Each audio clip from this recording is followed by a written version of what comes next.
ਥੋੜ੍ਹੀ ਜਿਹੀ ਹੈਲਪ ਤੁਹਾਡੀ ਮੈਂ ਕਰਨਾ ਚਾਹੁੰਦਾ। ਉਹ ਇੱਦਾਂ ਕਿ ਮੈਂ ਲਿਸਟ ਸ਼ੇਅਰ ਕਰ ਰਿਹਾ ਨੰਬਰ ਆਫ ਇੰਪਲੋਇਮੈਂਟ ਏਜੰਸੀਜ਼ ਜਿੱਥੋਂ ਤੁਹਾਨੂੰ ਜੌਬ ਮਿਲ ਸਕਦੀ ਹੈ। ਤੁਸੀਂ ਆਪਣਾ ਰੈਜ਼ੂਮੇ ਦੇਣਾ, ਉੱਤੇ ਨਾਮ ਲਿਖਾਉਣਾ, ਰਜਿਸਟਰ ਕਰਾਉਣਾ, ਫ਼ੋਨ ਨੰਬਰ ਵਗੈਰਾ ਰਜਿਸਟਰ ਕਰਾ ਕੇ ਤੁਹਾਨੂੰ ਕਾਲ ਆਏਗੀ ਅਤੇ ਤੁਸੀਂ ਆਪਣਾ ਜੌਬ ਸਟਾਰਟ ਕਰ ਸਕਦੇ ਹੋ। ਸਤਿ ਸ਼੍ਰੀ ਅਕਾਲ ਸਾਰਿਆਂ ਨੂੰ, welcome back to our channel Singh school vlogs. So ਅੱਜ ਦਾ ਇਹ ਵਲੌਗ ਸਪੈਸ਼ਲੀ ਉਹਨਾਂ ਲਈ ਆ ਜਿਹੜੇ ਪਲਾਨ ਕਰ ਰਹੇ ਆ ਕਿ ਅਸੀਂ ਕੈਨੇਡਾ ਆਉਣਾ ਹੈ ਐਂਡ ਜਿਨ੍ਹਾਂ ਦੀ ਡ੍ਰੀਮ ਹੈ ਕਿ ਕੈਨੇਡਾ ਅਸੀਂ ਜਾਣਾ ਹੈ। ਬਹੁਤ ਸਾਰੇ ਡਾਊਟਸ ਨੇ, ਜਿੱਦਾਂ ਕਿ ਕਿਹੜਾ ਕਾਲਜ ਲਈਏ, ਕਿਹੜਾ ਕੋਰਸ ਲਈਏ, ਕਿੰਨਾ ਕੁ ਲਿਵਿੰਗ ਐਕਸਪੈਂਸਿਵ ਨੇ ਇੱਥੇ, ਤੇ ਸਾਨੂੰ ਸਕਾਲਰਸ਼ਿਪ ਮਿਲੇਗੀ ਜਾਂ ਨਹੀਂ ਮਿਲੇਗੀ ਜਾਂ ਕਿਵੇਂ ਮਿਲੇਗੀ, ਮਾਸਟਰਸ ਕਰੀਏ ਜਾਂ ਪੀਜੀ ਡਿਪਲੋਮਾ ਕਰੀਏ, ਐਂਡ ਹੋਰ ਵੀ ਬਹੁਤ ਸਾਰੇ ਕੁਐਸਚਨ। ਆਓ ਸ਼ੁਰੂ ਕਰਦੇ ਹਾਂ ਅੱਜ ਦਾ ਵਲੌਗ। ਕਮਿਊਨਿਟੀ ਟੈਬ ਤੇ ਤੁਸੀਂ ਬਹੁਤ ਸਾਰੇ ਕਮੈਂਟ ਕੀਤੇ ਸਾਨੂੰ, thank you so much. So ਸਭ ਤੋਂ ਪਹਿਲਾ ਕਮੈਂਟ ਆਇਆ Suhail Singh, will Canada be safe for student coming in year 2021? How to choose best university for BCom? Do we get time to earn our fees while studying in university? Thanks, I love your vlogs. Love from Jalandhar। जो corona ਦਾ time ਹੈ ਇੰਨੀ ਛੇਤੀ ਨਹੀਂ ਖਤਮ ਹੋਣ ਵਾਲਾ ਜੀ। Safety ਬਹੁਤ ਜ਼ਰੂਰੀ ਹੈ, ਮਾਸਕ ਪਾ ਕੇ ਰੱਖੋ, ਸੈਨੀਟਾਈਜ਼ ਕਰੋ, ਇਹ ਆਪਾਂ ਨੂੰ ਕਰਦੇ ਰਹਿਣਾ ਚਾਹੀਦਾ। ਬਟ ਜੇ ਆਪਾਂ ਘਰੇ ਬੈਠੇ ਰਵਾਂਗੇ ਤੇ ਆਪਾਂ ਸੋਚਾਂਗੇ ਜੇ ਆਪਾਂ ਵੇਟ ਕਰਾਂਗੇ ਕਿ ਕਦੋਂ ਕੋਰੋਨਾ ਖਤਮ ਹੋਏਗਾ ਤੇ ਕਦੋਂ ਅਪਲਾਈ ਕਰਾਂਗੇ, ਤਾਂ ਉਦੋਂ ਤੱਕ ਬਹੁਤ ਲੇਟ ਹੋ ਜਾਊਗਾ। ਯੂਨੀਵਰਸਿਟੀ 'ਚ ਜਾਣਾ ਤਾਂ ਉਹਦੀ ਫੀਸ ਜ਼ਿਆਦਾ ਹੋਣ ਵਾਲੀ, ਡੈਫੀਨੇਟਲੀ ਜ਼ਿਆਦਾ ਹੋਣ ਵਾਲੀ ਹੈ, ਕਿਉਂਕਿ ਉੱਥੇ ਐਡਮਿਸ਼ਨ ਵੀ ਕਾਫੀ ਔਖੀ ਮਿਲਦੀ ਹੈ। ਸੋ ਇੱਥੇ ਕਾਲਜਿਸ ਬਹੁਤ ਸਾਰੇ ਵਧੀਆ ਨੇ, ਜਿੰਨੇ ਵੀ ਕਾਲਜਿਸ ਨੇ ਕਿਸੇ ਦੀ ਐ ਨਹੀਂ ਹੈਗੀ ਕਿ ਰੈਂਕਿੰਗ ਫਸਟ ਰੈਂਕ 'ਤੇ ਕਿਹੜਾ ਆਉਂਦਾ, ਸੈਕਿੰਡ ਰੈਂਕ 'ਤੇ ਕਿਹੜਾ ਆਉਂਦਾ, ਥਰਡ ਰੈਂਕ 'ਤੇ ਨਹੀਂ। ਸਾਰੇ ਕਾਲਜ ਸੇਮ ਨੇ ਜਦੋਂ ਤੱਕ ਉਹ ਗਵਰਨਮੈਂਟ ਕਾਲਜਿਸ ਨੇ। ਸੋ ਇਹ ਸਾਰੇ ਕਾਲਜਿਸ ਗਵਰਨਮੈਂਟ ਅੰਦਰ ਆਉਂਦੇ ਨੇ। ਹੰਬਰਟ ਕਾਲਜ, ਸੈਂਟੀਨੀਅਲ, ਸੈਨੇਕਾ, ਸ਼ੈਰੀਡਨ ਹੋ ਗਿਆ, ਜਾਰਜ ਬਰਾਊਨ ਹੋ ਗਿਆ, ਫਿਰ ਲੈਂਪਟਨ ਹੋ ਗਿਆ। ਸੋ ਇਹ ਸਾਰੇ ਕਾਲਜਿਸ ਸਾਰੇ ਗਵਰਨਮੈਂਟ ਦੇ ਅੰਡਰ ਆਉਂਦੇ ਨੇ। ਤੁਸੀਂ ਕਿਸੇ ਵੀ ਕਾਲਜ ਅਪਲਾਈ ਕਰ ਸਕਦੇ ਹੋ। ਕਈਆਂ ਨੂੰ ਜਾਣ ਸਾਰੀ ਜੌਬ ਮਿਲ ਜਾਂਦੀ ਹੈ ਰੈਫਰੈਂਸ ਥਰੂ, ਜਾਂ ਫਿਰ ਉੱਦਾਂ ਕੋਈ ਉਹਨਾਂ ਕੋਲ ਐਕਸਪੀਰੀਅੰਸ ਹੁੰਦਾ। ਅਤੇ ਜਿਨ੍ਹਾਂ ਕੋਲ ਨਹੀਂ ਐਕਸਪੀਰੀਅੰਸ ਹੁੰਦਾ ਜਾਂ ਜਿਨ੍ਹਾਂ ਦਾ ਬੈਡ ਲੱਕ ਹੁੰਦਾ, ਉਹਨਾਂ ਨੂੰ ਸਟਾਰਟਿੰਗ 'ਚ ਜੌਬ ਨਹੀਂ ਮਿਲਦੀ। ਸੋ ਟਾਈਮ ਵੀ ਮਤਲਬ ਡਿਪੈਂਡ ਕਰਦਾ ਹੈ। ਕਈਆਂ ਨੂੰ ਜਾਣ ਸਾਰੀ ਜੌਬ ਮਿਲ ਜਾਂਦੀ, ਕਈਆਂ ਨੂੰ 6 ਮੰਥਸ ਬਾਅਦ ਜੌਬ ਮਿਲਦੀ ਹੈ। ਸੋ ਜਿਨ੍ਹਾਂ ਨੂੰ ਤਾਂ ਜਾਣ ਸਾਰ ਮਿਲ ਜਾਂਦੀ ਹੈ ਉਹ ਸੇਵ ਕਰ ਲੈਂਦੇ ਨੇ GIC ਆਪਣੀ ਫੀਸ ਵਾਸਤੇ, ਅਤੇ ਜਿਨ੍ਹਾਂ ਨੂੰ ਜੌਬ ਨਹੀਂ ਮਿਲਦੀ ਉਹਨਾਂ ਨੂੰ ਫਿਰ GIC ਹੀ ਯੂਜ਼ ਕਰਨੀ ਪੈਂਦੀ ਹੈ, ਰਾਈਟ। ਪਰ ਇੱਦਾਂ ਨਹੀਂ ਹੈਗਾ ਕਿ ਆਪਾਂ ਫੀਸ ਨਹੀਂ ਕੱਢ ਸਕਦੇ, ਫੀਸ ਨਿਕਲ ਜਾਂਦੀ ਹੈ।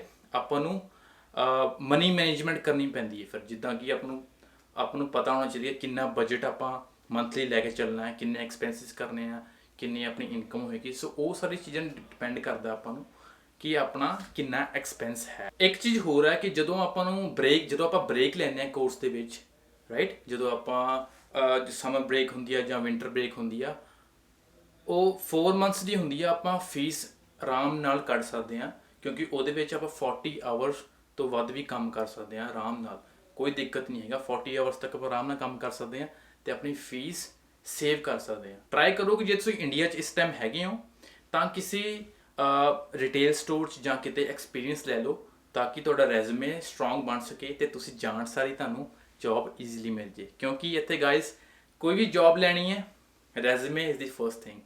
ਸੋ ਰੈਜ਼ੂਮੇ 'ਚ ਕੀ ਦੇਖਦੇ ਨੇ? ਐਕਸਪੀਰੀਅੰਸ। ਸੋ ਐਕਸਪੀਰੀਅੰਸ ਜੇ ਤੁਸੀਂ ਫੇਕ ਪਾ ਦੋਗੇ ਤਾਂ ਉਹਨਾਂ ਨੂੰ ਪਤਾ ਲੱਗ ਜਾਣਾ ਕਿ ਇਹਦਾ ਫੇਕ ਐਕਸਪੀਰੀਅੰਸ। ਸਾਹਿਲ ਸਰਵਾਰਾ, ਵੀਰੇ ਮੈਂ ਹੁਣ ਸਰਦਾਰ ਬਣ ਰਿਹਾ ਹਾਂ ਅਤੇ ਕੇਸ ਵੀ ਰੱਖ ਲਏ ਨੇ, ਨਾਲੇ ਡੇਲੀ ਟਰਮਨ ਵੀ ਮੰਨਦਾ ਹਾਂ। ਬਹੁਤ ਵਧੀਆ ਗੱਲ ਹੈ ਜੀ। ਬਟ ਮੇਰੇ ਸਾਰੇ ਡਾਕੂਮੈਂਟਸ ਅਤੇ ਮੇਰੀ ਓਲਡ ਪਿਕ ਹੈ, ਲਾਈਕ ਇਨ ਵਿਦਾਊਟ ਟਰਬਨ। ਦੱਸੋ ਕਿ ਕੈਨੇਡਾ ਵਿੱਚ ਕੋਈ ਪ੍ਰੋਬਲਮ ਤਾਂ ਨਹੀਂ ਆਉਂਦੀ ਏਅਰਪੋਰਟ ਐਂਟਰੀ 'ਤੇ, because my look is changed. Documents 'ਤੇ ਕਈ ਵਾਰੀ ਆਪਣੀ ਪਿਕਚਰ ਸ਼ੋ ਹੁੰਦੀ ਹੈ, ਪੱਗ ਬੰਨੀ ਹੁੰਦੀ ਹੈ ਜਾਂ ਨਹੀਂ ਬੰਨੀ ਹੁੰਦੀ, right. So it doesn't matter ਕਿ ਤੁਸੀਂ ਪੱਗ ਬੰਨੀ ਹੈ ਜਾਂ ਤੁਸੀਂ ਨਹੀਂ ਬੰਨੀ। ਜਦੋਂ ਤੱਕ ਤੁਹਾਡੀ ਸ਼ਕਲ ਸੇਮ ਹੈ ਉਦੋਂ ਤੱਕ ਤੁਹਾਨੂੰ ਕੋਈ ਪ੍ਰੋਬਲਮ ਨਹੀਂ ਹੈਗੀ, ਰਾਈਟ। ਜਦੋਂ ਤੱਕ ਸਰਜਰੀ ਨਹੀਂ ਕਰਾਉਂਦੇ ਉਦੋਂ ਤੱਕ ਤੁਹਾਨੂੰ ਕੋਈ ਪ੍ਰੋਬਲਮ ਨਹੀਂ ਹੈਗੀ। ਅਦਰਵਾਈਜ਼ ਉਹਨਾਂ ਨੂੰ ਪਤਾ ਲੱਗ ਜਾਂਦਾ ਕਿ ਇਹ ਤੁਸੀਂ ਹੀ ਹੋ, ਕਿਉਂਕਿ ਉਹ ਆਪਣੇ ਆਈਜ਼ ਮੈਚ ਕਰਦੇ ਆ, ਨੋਜ਼ ਮੈਚ ਕਰਦੇ ਆ, ਲਿਪਸ ਮੈਚ ਕਰਦੇ ਆ। ਸੋ ਉਹਨਾਂ ਨੂੰ ਪਤਾ ਹੁੰਦਾ। Pavandeep Kaur, question they ask before entering Canada at immigration.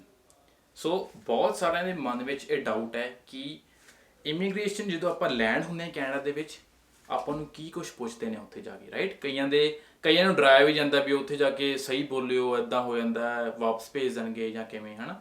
ਉੱਦਾਂ ਦੀ ਕੋਈ ਗੱਲ ਨਹੀਂ ਹੈਗੀ। ਉਹ ਬਿਲਕੁਲ ਬੇਸਿਕ ਕੁਐਸਚਨ ਪੁੱਛਦੇ ਨੇ, ਯਾਨੀ ਕਿ which course do you have at which college, where do you want to live, ਅਤੇ ਤੁਸੀਂ ਦੱਸਣਾ ਕਿ ਮੈਂ ਇੱਥੇ ਰਹਿ ਰਿਹਾ। ਤੁਹਾਡੇ ਕੋਲ ਐਡਰੈਸ ਹੋਣਾ ਚਾਹੀਦਾ ਜਿਹਦੇ ਕੋਲ ਤੁਸੀਂ ਰਹਿਣ ਜਾ ਰਹੇ ਹੋ। ਸਟੱਡੀ ਪਰਮਿਟ ਹੁੰਦਾ, ਉੱਤੇ ਲਿਖਿਆ ਹੁੰਦਾ ਕਿ ਕਿਹੜਾ ਕਾਲਜ ਹੈ, ਕਿੰਨੇ ਸਾਲ ਦਾ ਕੋਰਸ ਹੈ। ਬਸ ਉਹਨਾਂ ਨੇ ਉਸੇ ਰਿਲੇਟਡ ਕੁਐਸਚਨ ਪੁੱਛਣੇ ਆ।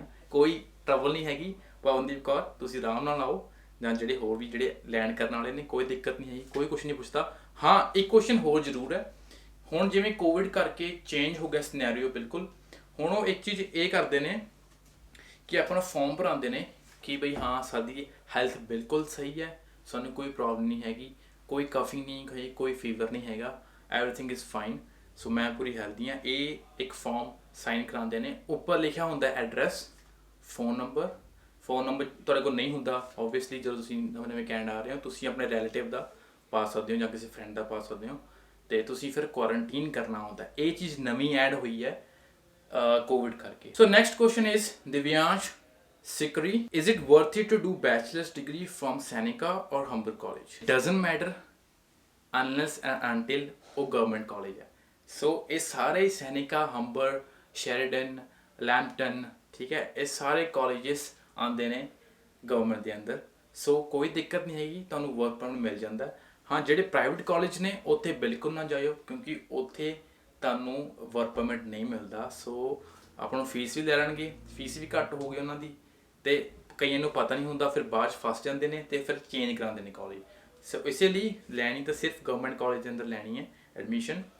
ਸੈਨਿਕਾ ਤੇ ਹੰਬਰ ਕਾਲਜ ਦੇ ਵਿੱਚੋਂ whichever you feel like, ਤੁਸੀਂ ਉਹ ਕਾਲਜ ਚੂਜ਼ ਕਰੋ। Next comment is Satpreet Singh, which one is better, post graduation diploma or masters, and if masters which university to go for in Ontario province, and if diploma which college to go for in Ontario, and what course have you done? ਮੈਂ ਜਿਹੜਾ course ਲਿਆ ਸੀਗਾ ਉਹ ਸੀਗਾ PG diploma, post graduation diploma in Humber college, global business management. ਜੇ ਤੁਸੀਂ confused ਹੋ ਜਾਂ ਫਿਰ ਜੇ ਤੁਹਾਨੂੰ ਡਾਊਟ ਹੈ ਕਿ ਤੁਹਾਨੂੰ ਪੋਸਟ ਗ੍ਰੈਜੂਏਸ਼ਨ ਕਰਨੀ ਚਾਹੀਦੀ ਹੈ ਜਾਂ ਫਿਰ ਮਾਸਟਰਸ ਕਰਨੀ ਚਾਹੀਦੀ ਹੈ, ਸੋ ਪਹਿਲੀ ਗੱਲ ਮੈਂ ਦੱਸਣੀ ਚਾਹੁੰਦਾ ਕਿ ਜਿਹੜੀ ਮਾਸਟਰਸ ਹੈ ਉਹ ਸਿਰਫ ਆਪਾਂ ਨੂੰ ਮਿਲਦੀ ਹੈ ਯੂਨੀਵਰਸਿਟੀ ਦੇ ਅੰਡਰ, ਆਪਾਂ ਨੂੰ ਕਾਲਜ 'ਚ ਨਹੀਂ ਮਾਸਟਰ ਮਿਲਦੀ।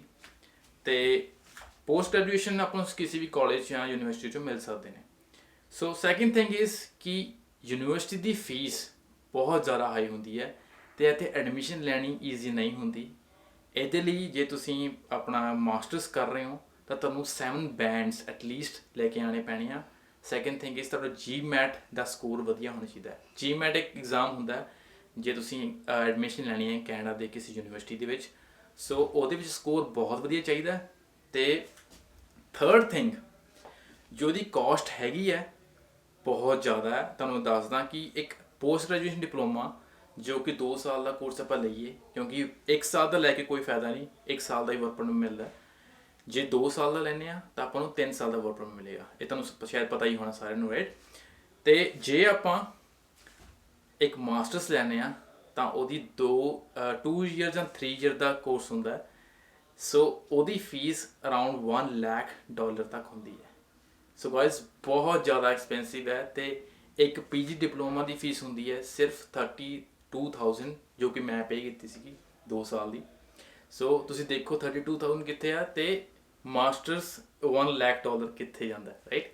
ਬਟ ਡੈਫੀਨੇਟਲੀ ਜੇ ਪ੍ਰਾਈਸ ਦਾ ਡਿਫਰੈਂਸ ਹੈ ਤਾਂ ਐਜੂਕੇਸ਼ਨ ਦਾ ਵੀ ਬਿਲਕੁਲ ਡਿਫਰੈਂਸ ਹੈ। ਤੁਹਾਨੂੰ ਜੌਬਸ ਪੱਕੀ ਹੀ ਮਿਲ ਜਾਂਦੀ ਹੈ ਮਾਸਟਰ ਦੇ ਵਿੱਚ ਤੁਸੀਂ ਕਰਦੇ ਹੋ, ਕਿਉਂਕਿ ਤੁਹਾਨੂੰ ਬਹੁਤ ਮਤਲਬ ਮਾਸਟਰਸ ਵਿੱਚ ਤੁਹਾਨੂੰ ਪਤਾ ਹੀ ਹੈ ਫਿਰ, ਹੈ ਨਾ, ਕਾਫੀ ਹਾਈ ਕੁਆਲੀਫਿਕੇਸ਼ਨ ਹੋ ਗਈ ਹੈ ਉਹਦੇ ਲਈ। ਬਟ ਇੱਦਾਂ ਨਹੀਂ ਹੈਗਾ ਕਿ ਪੀਜੀ ਡਿਪਲੋਮਾ 'ਚ ਤੁਹਾਨੂੰ ਜੌਬ ਨਹੀਂ ਮਿਲਦੀ। ਪੀਜੀ ਡਿਪਲੋਮਾ 'ਚ ਜੌਬ ਈਜ਼ੀਲੀ ਮਿਲ ਜਾਂਦੀ ਹੈ, ਬਸ ਤੁਹਾਡੀ ਕਮਿਊਨੀਕੇਸ਼ਨ ਸਕਿੱਲਸ ਵਧੀਆ ਹੋਣੇ ਚਾਹੀਦੇ ਨੇ। ਜੇ ਤੁਸੀਂ ਲਿਵਿੰਗ ਐਕਸਪੈਂਸਿਸ ਦੀ ਗੱਲ ਕਰੋ ਤਾਂ ਆਪਣਾ $500 ਮੰਥਲੀ ਰੈਂਟ ਮਨਾ ਕੇ ਚੱਲੋ ਕਿ ਰੈਂਟ $500 ਤਾਂ ਹੋਏਗਾ ਹੀ ਹੋਏਗਾ ਐਟਲੀਸਟ ਇਨ ਓਨਟਾਰੀਓ। ਇਨ ਟੋਰਾਂਟੋ, ਬਰੈਂਪਟਨ, ਮਿਸੀਸਾਗਾ, ਸਕਾਰਬਰੋ, ਇੱਥੇ $500 ਤੋਂ ਰੂਮ ਆਪਾਂ ਨੂੰ ਬਹੁਤ ਘੱਟ ਚਾਂਸਿਸ ਨੇ ਮਿਲ ਜੇ, ਕਿਉਂਕਿ ਆਪਾਂ ਸ਼ੇਅਰਿੰਗ 'ਚ ਰਹਾਂਗੇ ਫਿਰ ਲੈ ਸਕਦੇ ਹਾਂ। ਸੋ $500 ਲੱਗ ਚਲੋ, ਇਹਦਾ $100 ਲਾ ਲਓ ਫੋਨ ਦੇ ਬਿੱਲ, $200 to $300 ਫੂਡ ਐਕਸਪੈਂਸਿਸ ਨੇ, ਗਰੋਸਰੀ ਹੈ। ਕਮੈਂਟ ਆਇਆ ਟ੍ਰੈਂਡੀ ਟਿਕਟੋਕਰਸ ਤੋਂ, ਬਰੋ ਜਿਹਦੇ ਕੋਲ ਕੈਨੇਡਾ ਜਾਣ ਲਈ ਮਨੀ ਨਹੀਂ ਹੈ ਉਹ ਕਿਵੇਂ ਜਾਏ। ਸੋ ਵੀਰੇ ਜਿਹਦੇ ਕੋਲ ਕੈਨੇਡਾ ਮਨੀ ਨਹੀਂ ਹੈਗੀ ਜਾਣ ਲਈ ਵੀ ਵਿਆਹ ਕਰਾ ਲਏ, ਹੋਰ ਕੀ ਹੈ। ਨਹੀਂ ਕਿਉਂਕਿ ਇੱਥੇ ਆਉਣ ਲਈ ਟਿਕਟ ਐਟਲੀਸਟ ਟਿਕਟ ਲਈ ਤਾਂ ਤੁਹਾਨੂੰ ਪੈਸੇ ਚਾਹੀਦੇ ਨੇ, ਤੇ ਤੁਹਾਨੂੰ ਟਿਕਟ ਤੋਂ ਪਹਿਲਾਂ ਤੁਹਾਨੂੰ ਵੀਜ਼ੇ ਲਵਾਉਣ ਵਾਸਤੇ ਪੈਸੇ ਚਾਹੀਦੇ ਨੇ, ਰਾਈਟ। ਹੁਣ ਮੈਂ ਤੁਹਾਨੂੰ ਇਹ ਨਹੀਂ ਕਹੂੰਗਾ ਤੁਸੀਂ ਇਲੀਗਲ ਤਰੀਕੇ ਨਾਲ ਲੰਘ ਜਾਓ। ਹੁਣ ਜੇ ਤੁਸੀਂ ਆਉਣਾ ਤਾਂ ਤੁਹਾਨੂੰ ਐਟਲੀਸਟ ਵੀਰੇ ਪੈਸੇ ਤਾਂ ਤੈਨੂੰ ਭਰਨੇ ਹੀ ਪੈਣੇ ਹੀ ਆ। ਇੱਦਾਂ ਨਹੀਂ ਹੈਗਾ ਤੁਸੀਂ ਬਿਨਾਂ ਪੈਸੇ ਲਾਏ ਤੁਸੀਂ ਕੈਨੇਡਾ ਆ ਜਾਓ, ਠੀਕ ਹੈ। ਫਿਰ ਤਾਂ ਇੱਕ ਹੀ ਆਪਸ਼ਨ ਹੈ, ਵਿਆਹ ਕਰਕੇ ਆਪਣਾ ਅੱਜ ਆ ਜਾਓ, ਉਹ ਆਪਣਾ ਐਕਸਪੈਂਸਿਵ ਲਾ ਦੇਣ, ਕੁੜੀ ਵਾਲੇ ਐਕਸਪੈਂਸਿਵ ਲਾ ਦੇਣ, ਤੁਸੀਂ ਆ ਜਾਓ। ਜਸਮੀਤ ਸਿੰਘ ਦਾ ਜੋ ਪੁੱਛਦੇ ਨੇ, bro I want a video on IELTS preparation, how we can score excellent bands in exam, please bro। ਸੋ ਇੱਕ ਹੋਰ ਕਮੈਂਟ ਆਇਆ ਜਸਪ੍ਰੀਤ ਸਿੰਘ ਵੀਰ ਦਾ, ਉਹ ਕਹਿੰਦੇ ਨੇ ਕਿ ਵੀਰੇ ਇੱਕ ਕੁਐਸਚਨ, ਇਹ ਹੁਣ ਲਾਕਡਾਊਨ ਲੱਗਿਆ ਹੈ, ਸਾਰੇ ਕੋਚਿੰਗ ਸੈਂਟਰ ਬੰਦ ਨੇ, ਬਟ ਬਹੁਤ ਸਾਰੇ ਜਾਣਦੇ ਆ ਕੈਨੇਡਾ ਜਾਂ ਕਿਤੇ ਹੋਰ, ਜਿਨ੍ਹਾਂ ਨੇ ਆਈਲੈਟਸ ਨਹੀਂ ਕੀਤੀ, ਉਹ ਕਿਵੇਂ ਜਾ ਸਕਦੇ ਨੇ ਹੁਣ ਇਸ ਮਾਹੌਲ ਦੇ ਵਿੱਚ, ਜ਼ਰੂਰ ਦੱਸਿਓ। ਇੱਕ ਐਪ ਹੈ ਕੈਂਬਲੀ ਐਪ, ਬਹੁਤ ਯੂਜ਼ਫੁਲ ਐਪ ਹੈ, ਤੁਸੀਂ ਉਹ ਡਾਊਨਲੋਡ ਕਰੋ, ਇੰਸਟਾਲ ਕਰੋ, ਫ੍ਰੀ ਟਰਾਇਲ ਦਿਓ। So guys this is the app Cambly app, ਜਿਹੜੀ ਆਪਾਂ ਨੂੰ ਸਪੀਕਿੰਗ ਕਮਿਊਨੀਕੇਸ਼ਨ ਆਪਣੇ ਇੰਪਰੂਵ ਕਰਦੀ ਹੈ। ਸੋ ਇਹ ਹੈਗਾ ਹੋਮ ਪੇਜ, ਜੇ ਤੁਸੀਂ ਫ੍ਰੀ ਟਰਾਇਲ ਲੈਣਾ ਤਾਂ ਇੱਥੇ ਸਟਾਰਟ ਟਰਾਇਲ ਲੈਸਨ ਕਰ ਦਿਓ, ਤੁਹਾਨੂੰ ਫ੍ਰੀ ਲੈਸਨ ਮਿਲੇਗਾ, ਲਾਈਕ ਫॉर 5 ਮਿੰਟਸ ਤੁਸੀਂ ਗੱਲ ਕਰ ਸਕਦੇ ਹੋ। ਜਿਵੇਂ ਜੇ ਤੁਹਾਨੂੰ ਵਧੀਆ ਲੱਗਿਆ ਤਾਂ ਤੁਸੀਂ ਉਹ ਟੀਚਰ ਨਾਲ ਆਪਣਾ ਟਾਈਮ ਫਿਕਸ ਕਰ ਸਕਦੇ ਹੋ, ਸਕੈਜੂਲ ਫਿਕਸ ਕਰ ਸਕਦੇ ਹੋ। ਸੋ ਇਹਦੇ ਵਿੱਚ ਹੋਰ ਕੀ ਹੈ, ਇਹਦੇ ਵਿੱਚ ਆਪਾਂ ਕੋਰਸਿਸ ਜਾ ਸਕਦੇ ਹਾਂ। ਸੋ ਜਿਹੜੇ ਆਪਾਂ ਨੂੰ ਕੋਰਸ ਚਾਹੀਦਾ ਹੈ ਉਹ ਆਪਾਂ ਸਿਲੈਕਟ ਕਰ ਸਕਦੇ ਹਾਂ, ਜਿਵੇਂ ਆਪਾਂ ਨੂੰ 1 to 1 ਸਿੰਪਲ ਬਿਗਨਰ ਵਾਸਤੇ ਜੇ ਕੋਰਸ ਲੈਣਾ ਉਹ ਵੀ ਹੈਗਾ, ਐਡਵਾਂਸ ਲੈਵਲ ਵੀ ਹੈਗਾ, ਇੰਟਰਮੀਡੀਏਟ ਵੀ ਹੈਗਾ। ਤੇ ਜੇ ਤੁਸੀਂ ਜੌਬ ਇੰਟਰਵਿਊ ਲਈ ਪ੍ਰੈਕਟਿਸ ਕਰਨੀ ਹੈ ਤਾਂ ਤੁਸੀਂ ਇਹ ਜ਼ਰੂਰ ਟਰਾਈ ਕਰਿਓ ਯਾਰ। ਜਿਹੜੇ ਵੀ ਪ੍ਰੋਫੈਸ਼ਨਲ ਹੈਗੇ ਨੇ, ਜੋ HR ਮੈਨੇਜਮੈਂਟ 'ਚ ਹੈਗੇ ਨੇ, ਹਿਊਮਨ ਰਿਸੋਰਸ ਮੈਨੇਜਮੈਂਟ 'ਚ ਹੈਗੇ ਨੇ, ਉਹ ਤੁਹਾਡੀ ਇੰਟਰਵਿਊ ਲੈਣਗੇ, ਤੁਹਾਡੀ ਪ੍ਰੈਕਟਿਸ ਕਰਾਉਣਗੇ, ਤੁਸੀਂ ਕਿੱਦਾਂ ਬੋਲਣਾ ਹੈ, ਕਿਵੇਂ ਆਨਸਰ ਕਰਨਾ ਹੈ। ਸੋ ਦਿਸ ਗੋਣਾ ਬੀ ਰੀਅਲੀ ਯੂਜ਼ਫੁਲ। ਆਪਣੀ ਕਲਾਸ ਪ੍ਰੈਜੈਂਟੇਸ਼ਨ ਦੇਣੀ ਹੈ ਜਾਂ ਫਿਰ ਆਪਣੀ ਜੌਬ 'ਚ ਪ੍ਰੈਜੈਂਟੇਸ਼ਨ ਦੇਣੀ ਹੈ, ਉਹਦੇ ਲਈ ਵੀ ਕਾਫੀ ਹੈਲਪਫੁਲ ਹੈ। ਤੁਸੀਂ ਪ੍ਰੈਜੈਂਟੇਸ਼ਨ ਦੇ ਲੈਸਨ ਲੈ ਸਕਦੇ ਹੋ ਕਿ ਕਿੱਦਾਂ ਤੁਸੀਂ ਡਿਲੀਵਰ ਕਰਨੇ ਆ, ਤੁਹਾਡੀ ਕਿੱਦਾਂ ਦੀ ਆਰਗੇਨਾਈਜੇਸ਼ਨ ਹੋਣੀ ਚਾਹੀਦੀ ਹੈ ਪ੍ਰੈਜੈਂਟੇਸ਼ਨ 'ਚ, ਵੋਕੈਬਲਰੀ ਇੰਪਰੂਵ ਕਰਨਗੇ ਆ, ਅਤੇ ਡਿਲੀਵਰੀ ਜਦੋਂ ਆਪਾਂ ਡਿਲੀਵਰ ਕਰਨਾ ਹੈ ਕੋਈ ਆਨਸਰ ਤਾਂ ਕਿਵੇਂ ਕਰਨਾ ਹੈ, ਅਤੇ ਫੁੱਲ ਆਪਣੀ ਮੌਕ ਪ੍ਰੈਜੈਂਟੇਸ਼ਨ ਹੋਊਗਾ, ਮਤਲਬ ਟੈਸਟ ਲੈਣਗੇ ਆਪਣਾ ਪ੍ਰੈਜੈਂਟੇਸ਼ਨ ਦਾ। ਤਾਂ ਇਹ ਕਾਫੀ ਹੈਲਪਫੁਲ ਹੈ ਜੇ ਤੁਸੀਂ ਪਲਾਨ ਕਰ ਰਹੇ ਹੋ ਕਿ ਕੈਨੇਡਾ ਜਾ ਕੇ ਮੈਂ ਕਲਾਸਿਸ ਦੇ ਵਿੱਚ ਇੰਟਰਵਿਊ ਕਿੱਦਾਂ ਦਊਂਗਾ ਅਤੇ ਪ੍ਰੈਜੈਂਟੇਸ਼ਨਾਂ ਮੈਂ ਕਿੱਦਾਂ ਦਊਂਗਾ। So it's gonna be really useful guys, have a look at this app. And ਇਹ ਹੈਗੇ ਨੇ ਮੌਕ ਟੈਸਟ, ਜੇ ਤੁਸੀਂ ਆਇਲਸ ਵਾਸਤੇ ਪ੍ਰਿਪੇਅਰ ਕਰਨਾ ਚਾਹੁੰਦੇ ਹੋ ਤਾਂ ਇਹਨਾਂ ਦੇ ਮੌਕ ਟੈਸਟ ਹੁੰਦੇ ਨੇ, ਅਤੇ ਤੁਸੀਂ ਦੇਖ ਸਕਦੇ ਹੋ ਸਪੀਕਿੰਗ ਦੀ questions and mock test. So beside all these things, so ਜਿੱਦਾਂ ਮੈਂ ਆਇਲਸ 'ਤੇ ਸਰਚ ਕਰਦਾ, ਸੋ ਇਹ ਸਾਰੇ ਟੀਚਰਸ ਨੇ ਜਿਹੜੇ ਆਇਲਸ ਦੀ ਕੋਚਿੰਗ ਦਿੰਦੇ ਨੇ, ਰਾਈਟ। ਸੋ ਤੁਸੀਂ ਦੇਖ ਸਕਦੇ ਹੋ ਆ ਨਿਊਜ਼ੀਲੈਂਡ ਤੋਂ ਹੈਗੇ ਨੇ, ਆ US ਤੋਂ ਹੈਗੇ ਨੇ, ਆ ਕੈਨੇਡਾ ਤੋਂ ਹੈਗੇ ਨੇ, ਆ ਬ੍ਰਿਟਿਸ਼ ਯਾਨੀ ਕਿ ਇੰਗਲੈਂਡ ਤੋਂ ਹੈਗੇ ਨੇ। ਸੋ ਇੰਨਾ ਫਾਇਦਾ ਇਹ ਹੈ ਕਿ ਆਪਾਂ ਨੂੰ ਐਕਚੁਅਲ 'ਚ ਉਹਨਾਂ ਦਾ ਐਕਸੈਂਟ ਪਤਾ ਲੱਗ ਜਾਂਦਾ ਵੀ ਕਿੱਦਾਂ ਬੋਲਦੇ ਨੇ, ਅੱਛੀ ਤਰ੍ਹਾਂ ਆਪਾਂ ਅੰਡਰਸਟੈਂਡ ਕਰ ਸਕਦੇ ਹਾਂ ਇਹਨਾਂ ਨੂੰ। ਸੋ ਆਪਾਂ ਇਹਨੂੰ ਰੇਟਿੰਗ ਦਿੱਤੀ ਹੋਈ ਹੈ 4.9। ਸੋ ਤੁਸੀਂ ਉਹਦੇ ਅਕੋਰਡਿੰਗ ਕਿਸੇ ਵੀ ਟਿਊਟਰ ਨੂੰ ਕੰਟੈਕਟ ਕਰ ਸਕਦੇ ਹੋ and they gonna teach you very well. So ਇਹ ਸਾਰੇ ਟੀਚਰਸ ਨੇ। ਤੁਸੀਂ ਆਇਲਸ ਸਰਚ, ਜੇ ਤੁਸੀਂ ਜੌਬ ਇੰਟਰਵਿਊ ਕਰਨਾ ਹੈ ਤਾਂ ਇੱਥੇ ਟਾਈਪ ਕਰ ਦਿਓ ਜੌਬ ਇੰਟਰਵਿਊ। ਸੋ ਇਹ ਸਾਰੇ ਹੈਗੇ ਨੇ ਜੌਬ ਇੰਟਰਵਿਊਜ਼ ਲਈ, ਜੇ ਤੁਹਾਨੂੰ ਪ੍ਰਿਪੇਅਰ ਕਰਨਗੇ ਜੌਬ ਇੰਟਰਵਿਊ ਲਈ। ਸੋ ਇਹਨਾਂ ਦੀ ਰੇਟਿੰਗ ਦੇਖ ਕੇ ਤੁਸੀਂ ਕੰਟੈਕਟ ਕਰ ਸਕਦੇ ਹੋ ਅਤੇ ਆਪਣਾ ਸਕੈਜੂਲ ਵੀ ਸੈੱਟ ਕਰ ਸਕਦੇ ਹੋ। ਸਕੈਜੂਲ ਜਿੱਦਾਂ ਇਹ ਰਿਜ਼ਰਵ ਲਿਖਿਆ ਹੋਇਆ, ਕਲਿੱਕ ਕਰੋ, ਰਿਜ਼ਰਵ ਜਿੱਦਣ ਅਵੇਲੇਬਲ ਹੈ ਉਦਣ ਮਾਰਕ ਕਰਕੇ ਤਾਂ ਤੁਸੀਂ ਰਿਜ਼ਰਵ ਵੀ ਕਰ ਸਕਦੇ ਹੋ। ਸੋ ਇਹ ਹੈਗੀ ਸਾਰੀ ਐਪ, ਅਤੇ ਜ਼ਰੂਰ ਇੱਕ ਵਾਰ ਜਾ ਕੇ ਟਰਾਈ ਕਰਿਓ ਕਿਉਂਕਿ ਇਹ ਬਹੁਤ ਹੀ ਯੂਜ਼ਫੁਲ ਐਪ ਹੈ। ਐਂਡ ਇੱਕ ਚੀਜ਼ ਹੋਰ, ਜੇ ਰੈਫਰਲ ਕੋਡ ਮੇਰਾ ਤੁਸੀਂ ਯੂਜ਼ ਕਰੋਗੇ ਸਿੰਘ ਸਕੂਲ ਤਾਂ ਤੁਹਾਨੂੰ 25% ਡਿਸਕਾਊਂਟ ਵੀ ਮਿਲੇਗਾ ਸਬਸਕ੍ਰਿਪਸ਼ਨ ਲੈਣ 'ਤੇ। ਇੱਕ ਵਾਰੀ ਟਰਾਇਲ ਵਰਜ਼ਨ ਟਰਾਈ ਕਰੋ ਅਤੇ ਉਸ ਤੋਂ ਬਾਅਦ ਦੇਖੋ ਜੇ ਤੁਹਾਨੂੰ ਹੈਲਪਫੁਲ ਲੱਗਦਾ ਤਾਂ ਤੁਸੀਂ ਸਬਸਕ੍ਰਿਪਸ਼ਨ ਇਹਦੀ ਲੈ ਲਓ। Hi there. Hello, my name is Jamie. You can call me Nate, and I'm from the United States. My name is Charanpit Singh and I'm from Canada, in Toronto. Ah, very nice. So how do I call you? You can call me by Charan. Charan? Nice to meet you, Charan. Thank How you, are man. you today? I'm good. How are you? Great. So tell me a little bit about yourself before we begin. Just a short introduction. Sure. Before we have a lesson. What do you do? Do you work or do you So, also study? Originally I am from India, north part from Punjab. So I came here in Canada to get my studies, and now studies are done. I'm on work permit, and I'm preparing to give IELTS exam. Ah, very nice. How long have you been living in Canada? So Do you like Canada? it's been 3 years that I'm living in Canada. Oh, it's a pretty long time. Yeah, Yeah. What do you like to do in your free time? What are your hobbies or interests? I love to do vlogging. You know vlogging? Really? Yeah. Hey, welcome to my channel. Like, Yeah, exactly that. nice. What do you vlog about? So What I kind of vlog videos? about Canada, like traveling places and living style and helpful information for the youngster who are planning to Yeah. come to Canada. Yeah, that will be very nice if you give some information Yes. for those people that are trying to live in Canada, coming from India. That will be very nice information for them. Exactly. Okay. Jaskaran Singh ਪੁੱਛਦੇ ਨੇ ਕਿ bro I got 6 band in each but 5 in listening can I apply for Canada.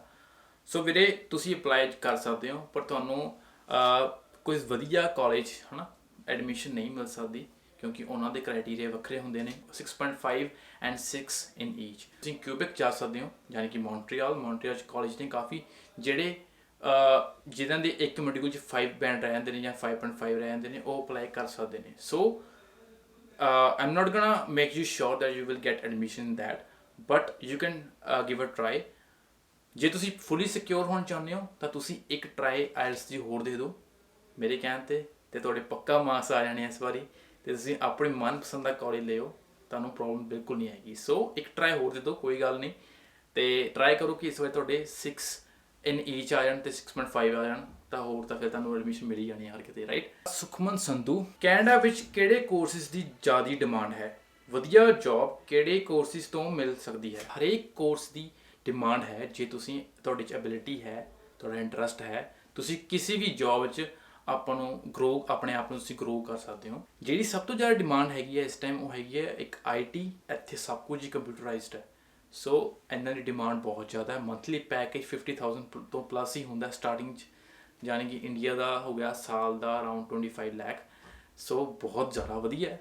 ਜੇ IT 'ਚ ਤੁਸੀਂ ਜਾਣਾ ਚਾਹੁੰਦੇ ਹੋ ਤਾਂ ਤੁਹਾਡਾ ਇੰਟਰਸਟ ਹੈ, ਤੁਸੀਂ ਤੁਹਾਡੇ ਕੋਲ ਫੀਲਡ ਉਹ ਵਾਲੀ ਹੈ, ਗੋ ਫॉर इट। ਇੱਥੇ ਮੈਡੀਕਲ ਦੀ ਐਜੂਕੇਸ਼ਨ ਕਾਫੀ ਐਕਸਪੈਂਸਿਵ ਹੈ, ਕਿਉਂਕਿ ਉਹਨਾਂ ਨੂੰ ਪਹਿਲਾਂ ਐਜੂਕੇਸ਼ਨ ਕਰਨੀ ਪੈਂਦੀ ਹੈ, ਕਾਫੀ ਲੰਬੇ ਟਾਈਮ ਤੱਕ ਪੜ੍ਹਦੇ ਹੀ ਰਹਿਣਾ ਪੈਂਦਾ, ਐਂਡ ਉਸ ਤੋਂ ਬਾਅਦ ਫਿਰ ਲਾਇਸੈਂਸ ਵੀ ਲੈਣਾ ਪੈਂਦਾ ਉਹਨਾਂ ਨੂੰ ਗਵਰਨਮੈਂਟ ਰੈਗੂਲੇਟਰੀਜ਼ ਤੋਂ। ਸਪੈਸ਼ਲ ਲਾਇਸੈਂਸ, ਹਰੇਕ ਚੀਜ਼ ਦਾ ਲਾਇਸੈਂਸ ਹੁੰਦਾ ਹੈ ਇਮੀਗ੍ਰੇਸ਼ਨ ਲਾਇਰਸ ਦੀ, ਕਿਉਂਕਿ ਅੱਜ ਕੱਲ੍ਹ ਹਰੇਕ ਬੰਦਾ PR ਲੈਣਾ ਚਾਹੁੰਦਾ ਹੈ, ਜਾਂ ਫਿਰ ਹਰੇਕ ਕੋਈ ਬੰਦਾ ਕਈ ਸਟੂਡੈਂਟਸ ਆਈ ਜਾਂਦੇ ਨੇ, ਰਾਈਟ। ਨੋ ਮੈਟਰਸ ਇੰਡੀਆ ਤੋਂ ਨਹੀਂ, ਇੰਡੀਆ ਤੋਂ ਵੀ ਆਉਂਦੇ ਨੇ, ਪਰ ਬਾਕੀ ਕੰਟਰੀ ਤੋਂ ਵੀ ਬਹੁਤ ਸਾਰੇ ਆਉਂਦੇ ਪਏ ਨੇ ਕੈਨੇਡਾ ਦੇ ਵਿੱਚ। ਇੱਦਾਂ ਨਹੀਂ ਹੈਗਾ ਕਿ ਸਾਰੇ ਇੰਡੀਅਨ ਹੀ ਆਉਂਦੇ ਪਏ ਨੇ ਜਾਂ ਪੰਜਾਬ ਤੋਂ ਹੀ ਆਉਂਦੇ ਪਏ ਨੇ।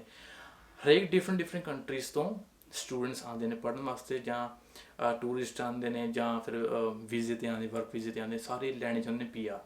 ਸੋ ਇਮੀਗ੍ਰੇਸ਼ਨ ਲਾਇਰਸ ਦਾ ਬਹੁਤ ਜ਼ਿਆਦਾ ਕੰਮ ਹੈ। ਜੇ ਤੁਹਾਨੂੰ ਇੰਟਰਸਟ ਹੈ ਇਸ ਚੀਜ਼ 'ਚ, ਤੇ ਕਾਫੀ ਵਧੀਆ ਜੌਬ ਮਿਲ ਸਕਦੀ। ਜੇ ਤੁਸੀਂ ਆਪਣਾ ਬਿਜ਼ਨਸ ਖੋਲ੍ਹਣਾ ਚਾਹੁੰਦੇ ਫਿਊਚਰ ਦੇ ਵਿੱਚ, ਤੁਸੀਂ ਸਾਲ ਦਾ ਵੀ ਮਿਲੀਅਨ ਪੈਕੇਜ, ਮਿਲੀਅਨ ਦਾ ਤੁਸੀਂ ਕਮਾ ਸਕਦੇ ਹੋ ਆਪਣਾ ਆਰਾਮ ਨਾਲ। ਬਹੁਤ ਵਧੀਆ ਜੌਬ ਹੈ। ਡਿਪੈਂਡ ਕਰਦਾ ਹੈ ਕਿ ਤੁਸੀਂ ਪੜ੍ਹਨ 'ਚ ਕਿੰਨਾ ਇੰਟਰਸਟ ਰੱਖਦੇ ਹੋ। ਜੇ ਤੁਸੀਂ ਪੜ੍ਹਨ 'ਚ ਵਧੀਆ ਹੋ ਤਾਂ ਤੁਸੀਂ ਓਬਵੀਅਸਲੀ ਵਧੀਆ ਪੜ੍ਹਾਈ ਲਈ ਜਾਓ, ਕਿਉਂਕਿ ਇਨ ਫਿਊਚਰ ਤੋਂ ਤੁਸੀਂ ਵਧੀਆ ਕਮਾ ਸਕਦੇ ਹੋ ਉਸ ਪਰਟੀਕੂਲਰ ਜੌਬ ਲਈ। ਤੁਹਾਨੂੰ ਪਤਾ ਹੋਏਗਾ ਵੀ ਤੁਹਾਡਾ ਏਮ ਕੀ ਹੈ। ਜਿਹੜੇ ਐਵਰੇਜ 'ਚ ਆ ਜਾਂਦੇ ਨੇ, ਜਿੱਦਾਂ ਥੋੜ੍ਹੀ ਨੋਰਮਲ ਹੈ ਨਾ ਸਟੱਡੀ ਦੇ ਵਿੱਚ, ਉਹ ਕੀ ਕਰ ਸਕਦੇ ਨੇ, ਉਹ ਜਿਵੇਂ ਜਿਨ੍ਹਾਂ ਨੂੰ ਇੰਟਰਸਟ ਹੈ ਟਰੱਕ ਡਰਾਈਵਿੰਗ ਦਾ, +2 ਤੋਂ ਬਾਅਦ ਵੀ ਉਹ ਆ ਕੇ ਇੱਥੇ ਲਾਇਸੈਂਸ ਲੈ ਸਕਦੇ ਨੇ ਅਤੇ ਆਪਣਾ ਟਰੱਕਿੰਗ ਸਟਾਰਟ ਕਰ ਸਕਦੇ ਨੇ। ਅਤੇ ਕਿਉਂਕਿ ਟਰੱਕਿੰਗ 'ਚ ਬਹੁਤ ਵਧੀਆ ਪੈਸੇ ਨੇ, ਇੱਥੇ ਸਕਿੱਲਡ ਜੌਬ ਮੰਨੀ ਜਾਂਦੀ। ਇੰਡੀਆ 'ਚ ਚਾਹੇ ਇਹ ਸਕਿੱਲਡ ਨਹੀਂ ਮੰਨੀ ਜਾਂਦੀ ਕਈ ਥਾਵਾਂ 'ਤੇ, ਬਟ ਇੱਥੇ ਇਹ ਸਕਿੱਲਡ ਜੌਬ ਹੈਗੀ ਆ। ਬਟ ਇੱਥੇ ਇੰਨਾ ਗੱਲ ਦਾ ਜ਼ਰੂਰ ਧਿਆਨ ਰੱਖਿਓ ਕਿ ਟਰੱਕਿੰਗ 'ਚ ਐਕਸਪ੍ਰੈਸ ਐਂਟਰੀ ਨਹੀਂ ਲੱਗਦੀ। ਜਦੋਂ ਆਪਾਂ ਐਕਸਪ੍ਰੈਸ ਐਂਟਰੀ ਲਾਉਣੀ ਆ ਤਾਂ ਆਪਾਂ ਨੂੰ A ਜਾਂ B ਕੈਟੇਗਰੀ ਦੀ ਜੌਬ ਚਾਹੀਦੀ ਹੈ ਓਨਟਾਰੀਓ ਦੇ ਵਿੱਚ। ਟਰੱਕਿੰਗ ਦੀ ਸਿੱਧੀ PR ਨਹੀਂ ਲਾ ਸਕਦੇ ਆਪਾਂ ਨੂੰ, ਉਹਦੇ ਲਈ ਫਿਰ PNP ਲਾਉਣੀ ਪੈਂਦੀ ਹੈ ਜਾਂ LMI ਲਾਉਣੀ ਪੈਂਦੀ ਹੈ। ਉਹ ਕਾਫੀ ਲੰਮਾ ਪ੍ਰੋਸੈਸ ਹੈ। ਉਹ ਉਸ ਚੀਜ਼ ਬਾਰੇ PR ਬਾਰੇ ਮੈਂ ਤੁਹਾਨੂੰ ਫੇਰ ਕਿਸੇ ਦਿਨ ਇੱਕ ਵਲੌਗ 'ਚ ਦੱਸਾਂਗਾ ਕਿ ਕਿੱਦਾਂ ਇੱਥੇ PR ਲੈਣੀ ਹੈ। ਸੋ 73 ਫੀਟ ਦਾ ਟਰੱਕ ਜਿਹੜਾ ਹੁੰਦਾ ਉਹ ਕੰਟਰੋਲ ਕਰਨਾ ਵੀ ਈਜ਼ੀ ਨਹੀਂ ਹੈਗਾ। ਮਤਲਬ ਜੇ ਆਪਾਂ ਸਮਝੀਏ ਕਿ ਹਾਂ ਵੀ ਹਰ ਕੋਈ ਬੰਦਾ ਸੁਣਾਏ ਵੀ ਟਰੱਕ 'ਤੇ ਚੜ੍ਹ ਜਾਂਦੇ ਹਾਂ ਆਪਾਂ, ਕੋਈ ਗੱਲ ਨਹੀਂ, ਪੈਸੇ ਬਣਦੇ ਨੇ ਯਾਰ ਵਧੀਆ ਕਮਾਉਣਾ, ਇੱਦਾਂ ਦੀ ਗੱਲ ਨਹੀਂ ਹੈਗੀ, ਕਿਉਂਕਿ ਰਿਸਕੀ ਜੌਬ ਹੈ, ਹਰ ਟਾਈਮ ਤੁਸੀਂ ਰਿਸਕ 'ਚ ਰਹਿਣਾ ਹੈ। ਸੋ ਜਿਹੜੇ $7,000 ਤੁਹਾਨੂੰ ਮਿਲਦੇ ਨੇ ਉਹ ਤੁਹਾਨੂੰ ਰਿਸਕ ਦੇ ਹੀ ਮਿਲਣੇ ਨੇ, ਰਾਈਟ, ਤੁਹਾਡੇ ਸਕਿੱਲ ਤੇ ਤੁਹਾਡੇ ਰਿਸਕ ਤੇ। ਜਿਵੇਂ ਦਾ ਤੁਹਾਨੂੰ ਕੰਫਰਟੇਬਲ ਲੱਗਦਾ ਜੌਬ 'ਚ ਉਹ ਅਪਲਾਈ ਕਰੋ, ਬਟ ਮੈਂ ਤੁਹਾਨੂੰ ਇਹੀ ਕਹਿਣਾ ਕਿ ਆਪਣਾ ਏਮ ਕਲੀਅਰ ਹੋਣਾ ਚਾਹੀਦਾ। ਕਮਿੰਗ ਨੈਕਸਟ 5 ਈਅਰ ਤੁਸੀਂ ਕੀ ਬਣਨਾ ਚਾਹੁੰਦੇ ਹੋ ਉਹ ਤੁਹਾਡਾ ਏਮ ਕਲੀਅਰ ਹੋਣਾ ਚਾਹੀਦਾ, ਬਿਲਕੁਲ ਸ਼ਾਰਪ ਹੋਣਾ ਚਾਹੀਦਾ। ਬਾਕੀ ਹੋਰ ਸਾਰੀ ਜੌਬਸ ਵੀ ਨੇ, ਜਿਵੇਂ ਅਕਾਊਂਟੈਂਟ ਦੀ, ਟੈਕਸ ਦੀ, ਟੈਕਸ ਫਾਈਲ ਕਰਨ ਦੀ, ਹੈ ਨਾ, ਜਾਂ ਹੋਰ ਵੀ ਕਈ ਸਾਰੀ ਜੌਬਸ ਨੇ ਜਿਨ੍ਹਾਂ ਦੀ ਬਹੁਤ ਜ਼ਿਆਦਾ ਡਿਮਾਂਡ ਹੈ। ਉਹ ਮੈਂ ਇੱਕ ਵਲੌਗ ਸਪੈਸ਼ਲ ਲੈ ਕੇ ਆਊਂਗਾ, ਤੁਸੀਂ ਕਮੈਂਟ ਬਾਕਸ ਕਰਿਓ ਕਿ ਕਿਹੜਾ ਵਲੌਗ ਤੁਸੀਂ ਚਾਹੁੰਦੇ ਹੋ ਕਿ ਮੈਂ ਅਗਲਾ ਲੈ ਕੇ ਆਵਾਂ।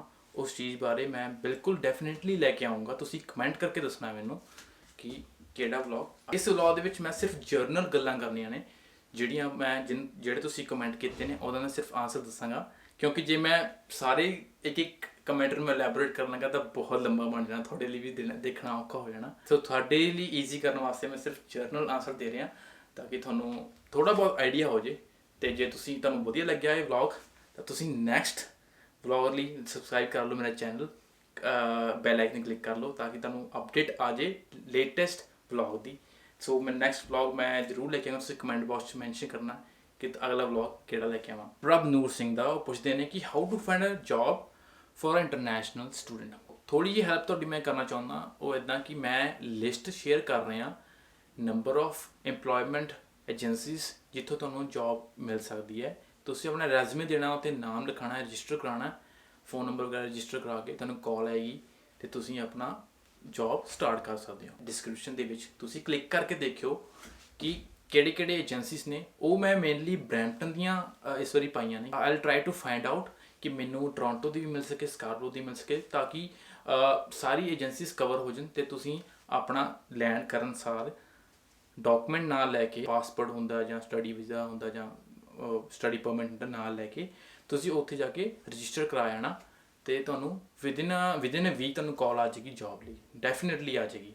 ਸੋ ਉਹ ਲਿਸਟ ਜ਼ਰੂਰ ਚੈੱਕ ਕਰਿਓ, ਮੈਂ ਲਿੰਕ 'ਚ ਪਾ ਦੂੰਗਾ। ਇੱਕ ਕਮੈਂਟ ਆਇਆ ਨਰਿੰਦਰ ਸਿੰਘ ਦਾ, ਬੜਾ ਇੰਟਰਸਟਿੰਗ ਹੈ। ਭਾਜੀ ਕੈਨੇਡਾ ਅਤੇ ਇੰਡੀਆ ਦਾ ਕੰਪੈਰੀਜ਼ਨ ਕਰਕੇ ਦੱਸੋ। ਪਹਿਲੀ ਗੱਲ ਤਾਂ ਇਹ ਆ, ਕੋਈ ਕੰਪੈਰੀਜ਼ਨ ਨਹੀਂ ਇੰਡੀਆ ਦਾ, ਇੰਡੀਆ ਇਜ਼ ਦੀ ਬੈਸਟ, ਠੀਕ ਹੈ। ਬਾਕੀ Canada also is the best. So ਕੋਈ ਕੰਟਰੀ ਮਾੜੀ ਨਹੀਂ ਹੈਗੀ, ਕੋਈ ਕੰਪੈਰੀਜ਼ਨ ਨਹੀਂ ਹੈਗਾ ਯਾਰ। ਜੇ ਕੈਨੇਡਾ ਆਪਾਂ ਨੂੰ ਜੌਬ ਦਿੰਦਾ ਹੈ, ਮਨੀ ਦਿੰਦਾ ਹੈ, ਡਾਲਰ ਦਿੰਦਾ ਹੈ ਨਾ, ਅਤੇ ਪਰ ਕੈਨੇਡਾ ਤੋਂ ਆਪਾਂ ਨੂੰ ਇੱਕ ਚੀਜ਼ ਨਹੀਂ ਮਿਲਦੀ, ਉਹ ਹੈਗਾ ਪਿਆਰ। ਉਹ ਆਪਣਾ ਹੁੰਦਾ ਇੰਡੀਆ 'ਚ, ਸਿੱਧੀ ਜਿਹੀ ਗੱਲ ਹੈ। ਸੋ ਇੰਡੀਆ 'ਚ ਮਾਂ ਪਿਓ ਹੁੰਦਾ, ਆਪਣਾ ਭੈਣ ਭਰਾ ਹੁੰਦੇ ਨੇ, ਆਪਣੇ ਦੋਸਤ ਹੁੰਦੇ ਨੇ, ਯਾਰ ਮਿੱਤਰ ਜਿਹੜੇ ਆਪਣੇ ਬਚਪਨ ਦੇ ਨਾਲ ਹੁੰਦੇ ਨੇ, ਠੀਕ ਹੈ। ਤਾਂ ਉੱਥੇ ਆਪਾਂ ਟੌਰ ਨਾਲ ਰਹਿੰਦੇ ਹਾਂ, ਉੱਥੇ ਆਪਣਾ ਵੱਖਰਾ ਹੀ ਰੂਹ ਹੁੰਦਾ ਇੰਡੀਆ ਜਾ ਕੇ, ਹੈ ਨਾ। ਇੰਡੀਆ 'ਚ ਆਪਣਾ ਵੱਖਰਾ ਹੀ ਰੂਹ ਹੁੰਦਾ, ਕਿਸੇ ਨੂੰ ਬੁਲਾ ਲਓ ਆ ਜਾਂਦਾ। ਪਰ ਕੈਨੇਡਾ ਦੇ ਵਿੱਚ ਇੱਦਾਂ ਹੈ ਕਿ ਆਪਾਂ ਡਾਲਰ, ਆਪਾਂ ਮਨੀ ਬਹੁਤ ਵਧੀਆ ਅਰਨ ਕਰ ਸਕਦੇ ਹਾਂ, ਆਪਾਂ ਰਿਸਪੈਕਟ ਵੀ ਕਮਾ ਸਕਦੇ ਹਾਂ ਇਸ ਕੰਟਰੀ ਦੇ ਵਿੱਚ, ਆਪਾਂ ਸਭ ਕੁਝ ਬਣਾ ਸਕਦੇ ਹਾਂ, ਆਪਣਾ ਘਰ ਵੀ ਬਣਾ ਸਕਦੇ ਹਾਂ, ਗੱਡੀ ਵੀ ਲੈ ਸਕਦੇ ਹਾਂ, ਹੈ ਨਾ। ਅਤੇ ਆਪਾਂ ਮਿਹਨਤ ਕਰਕੇ ਆਪਾਂ ਸਭ ਕੁਝ ਲੈ ਸਕਦੇ ਹਾਂ, ਹਾਰਡ ਵਰਕ ਕਰਕੇ।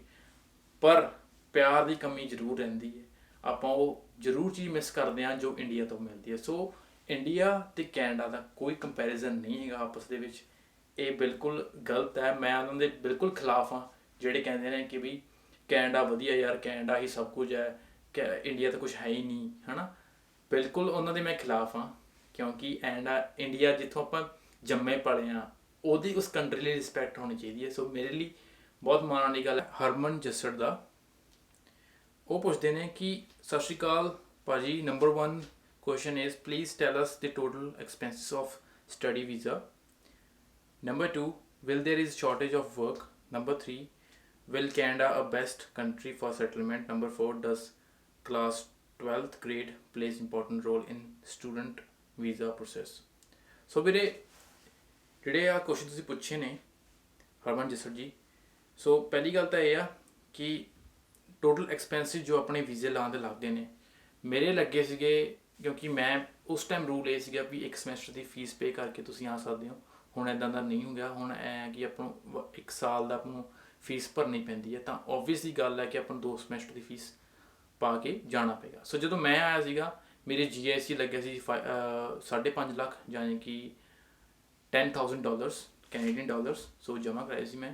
ਬਾਕੀ ਫੀਸ ਲੱਗੀ ਮੇਰੀ, ਵੀਜ਼ੇ ਦੀ ਫੀਸ 10,000 ਲੱਗੀ ਸੀਗੀ, ਬਾਕੀ ਏਜੰਟ ਦੀ ਫੀਸ ਵੀ 10-15,000 ਸੀਗੀ। ਸੋ ਬਾਕੀ ਮੈਂ ਸ਼ੋਪਿੰਗ ਦੇ ਐਕਸਪੈਂਸ ਕੀਤੇ ਜਾਂ ਜਿਹੜੀ ਸ਼ੋਪਿੰਗ ਜਿਹੜੇ ਸਮਾਨ ਮੈਂ ਇੰਡੀਆ ਤੋਂ ਲੈ ਕੇ ਆਇਆ ਫਸਟ ਟਾਈਮ, ਸੋ ਉਹਨਾਂ ਤੇ ਵੀ ਮੇਰਾ ਲੱਗ ਗਿਆ ਸੀ ਅਰਾਊਂਡ 50-70,000 ਲੱਗ ਗਿਆ ਸੀ ਆਰਾਮ ਨਾਲ। ਇਹਨਾਂ ਲੱਗ ਹੀ ਜਾਂਦਾ, ਆਰਾਮ ਨਾਲ ਲੱਗ ਜਾਂਦਾ 50-70,000। ਸੋ ਟੋਟਲ ਓਵਰਆਲ ਜੇ ਮੈਂ ਗੱਲ ਕਰਾਂ, ਕੁਛ ਨਾਲ ਵੀ ਲੈ ਕੇ ਗਿਆ ਸੀ ਮੈਂ ਪੈਸੇ, ਡਾਲਰ ਮੈਂ ਕੈਸ਼ ਕਰਾ ਕੇ ਨਾਲ ਗਿਆ ਸੀ, ਤਾਂ ਕਿ ਇਨ ਕੇਸ ਆਪਾਂ ਜਾਣ ਸਾਰੀ ਸਿੱਧਾ ਬੈਂਕ ਤੋਂ ਐ ਨਹੀਂ ਗਾ ਵੀ ਆਪਣਾ ਕਾਰਡ ਹੈਗਾ ਹੈ ਨਾ, ਕਾਰਡ ਆਪਾਂ ਬਣਾਉਣਾ ਹੁੰਦਾ ਹੈ, ਕਈ ਵਾਰੀ ਐਮਰਜੈਂਸੀ ਲੋੜ ਵੀ ਪੈ ਜਾਂਦੀ ਹੈ। ਸੋ ਉਹ ਵੀ ਮੈਂ ਨਾਲ ਲੈ ਗਿਆ ਸੀ, 1000 ਡਾਲਰ ਕੈਨੇਡੀਅਨ ਡਾਲਰ, ਜਾਣੀ ਕਿ 50,000 ਇੰਡੀਅਨ ਰੁਪੀਜ਼। ਸੋ ਟਿਕਟ ਵੀ ਲਈ, ਟਿਕਟ ਵੀ ਮੇਰੇ 50,000 ਦੀ ਟਿਕਟ ਮਿਲੀ। ਸੋ ਐਵਰੀਥਿੰਗ ਇਨਕਲੂਡਡ ਮੇਰੇ ਉਸ ਟਾਈਮ 12 ਲੱਖ ਰੁਪੀਜ਼ ਲੱਗੇ ਸੀਗੇ।